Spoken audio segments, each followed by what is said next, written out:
The moment the humans walked into the training facility, the room went silent. The Intergalactic Extreme Survival Course was designed for the bravest and most advanced species in the galaxy. It had a reputation, grueling, merciless, and nearly impossible to pass. Hundreds enrolled every cycle, but fewer than 5% made it through without serious injury or psychological distress. And yet, these humans, Deathworlders, as the rest of the galaxy called them, arrived smiling. Lieutenant Jonas Carter adjusted the straps on his gear, exchanging amused glances with his fellow humans. Beside him, Sergeant Camila Ortiz stretched her arms, already scanning the room for potential hazards. Private Daniel Cho, the youngest of the group, barely stifled a yawn. The other students were less at ease. A Gelari, an amorphous, gelatinous being from a world of stable temperatures and abundant resources, shuddered and sank into itself upon seeing the humans. A Threxian, towering and covered in thick reptilian scales, regarded them with narrowed eyes, his slow breaths betraying caution. The delicate Avicien, a bird-like species with razor-thin bones, clutched a datapad as if it were a lifeline. The instructor entered, a thin, elderly Avicien named Professor Virlan. His large, luminous eyes swept over the class. "Welcome," he said, voice soft but commanding. "You have been selected for this program because you are the best your species has to offer.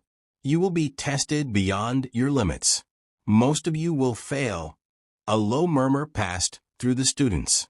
Virlan continued, "Your first lesson is simple.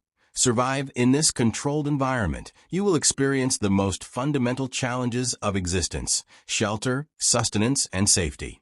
Those who cannot adapt will be extracted and sent home. Those who can may one day stand among the greatest explorers of our time." Jonas glanced at his teammates. Shelter, food, and not dying? That was just a Tuesday back home, ***. Virlan gestured toward a holographic screen.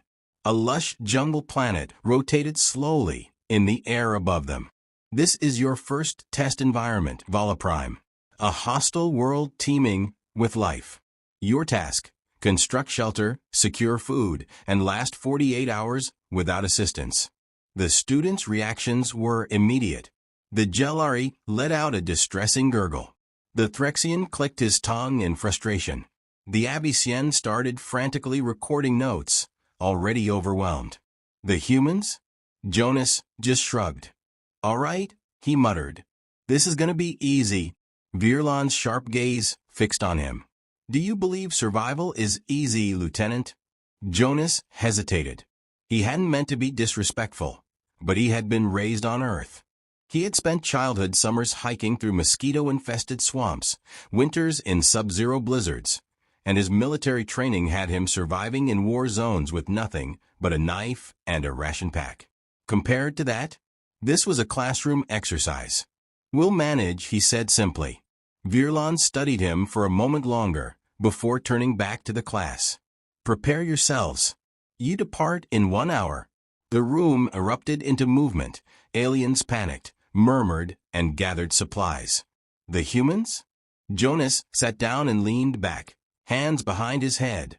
Ortiz smirked and muttered, "Wake me up when it's time." Cho, already examining the emergency ration kit they'd been given, snorted. "This is gonna be fun." And with that, the Deathworlders waited, ready to ace a test they hadn't even started studying for. The simulation began with a crash. One moment, Jonas, Ortiz, and Cho were standing on a pristine training platform. The next, they were plummeting through the simulated atmosphere of Prime in an escape pod, warning alarms blaring around them. "Brace for impact." Jonas barked. The pod hit the ground with a jarring thud, the metal shell screeching as it skidded across damp earth. When the dust settled, Ortiz popped the hatch and stepped out first, boots crunching against the jungle floor. Thick vines twisted around enormous trees, their leaves a deep violet under the alien sun. Distant screeches echoed from unseen creatures, and the air was thick with the scent of damp earth and something faintly metallic. Jonas checked their gear.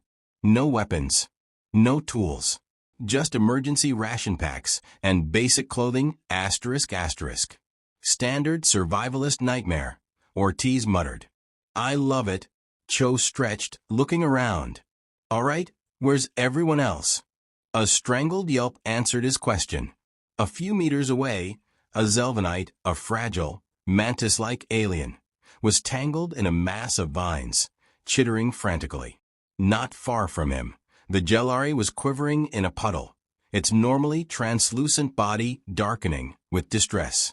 The Threxian stood frozen, golden eyes scanning the dense undergrowth, his massive frame tense with uncertainty. Jonas sighed. This was supposed to be a survival test, not babysitting duty. Ortiz nudged him. Think we should help? He considered it. The rules didn't say they had to work together. They just had to survive. But watching the other students struggle with basic motor functions in an alien environment made it clear. Without help, most of them wouldn't last a single night. Yeah, Jonas said. Let's get to work. Hashtag survival 101. How to not die. Jonas cut the Zelvanite free from the vines while Ortiz approached the Threxian. You good? She asked. The reptilian alien narrowed his eyes. I am assessing threats. She looked around. See anything dangerous?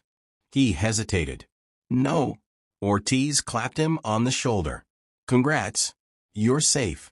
Meanwhile, Cho crouched beside the Jellari, scanning its quivering form. What's wrong with you? He asked. I am moisture sensitive, the Jellari gurgled. This air. Asterisk too dry. Asterisk. Cho rolled his eyes and pulled out his canteen, dribbling water onto the alien surface. Immediately, the Jellari brightened and let out a relieved sigh. Jonas, watching it all unfold, exhaled. This was basic survival instinct for humans: assess, react, adapt. For these species, even the idea of discomfort seemed paralyzing. Virlan's voice crackled to life over the comms. It has been 1 hour. Report your status. Jonas pressed the comm button. Everyone's alive. A pause. Then, asterisk unexpected. Jonas smirked. Hashtag leveling up. By nightfall, the humans had built 3 sturdy shelters using branches, vines, and leaves.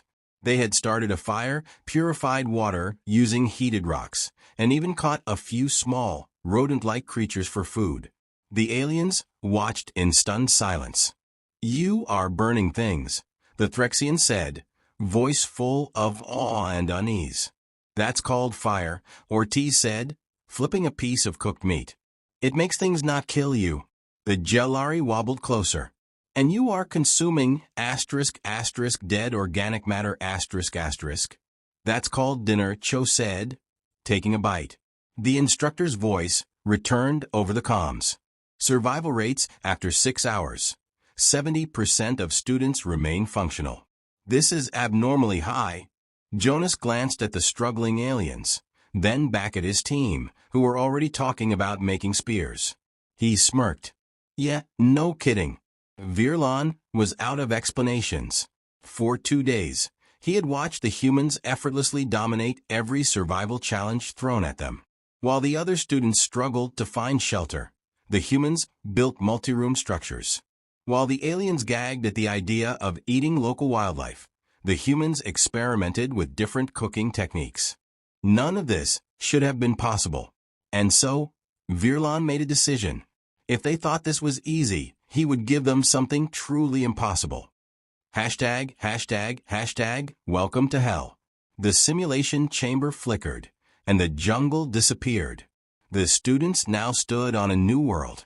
The sky was an eerie shade of red, streaked with swirling ash.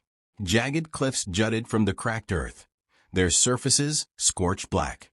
A distant growl rumbled through the air as acidic rain hissed against the rocks. The gravity pressed heavier on their bodies, and the temperature swung between scalding heat and biting cold within minutes. This was RX-447, a Class 5 death world, a place no civilized species had ever successfully colonized. The non-human students immediately panicked.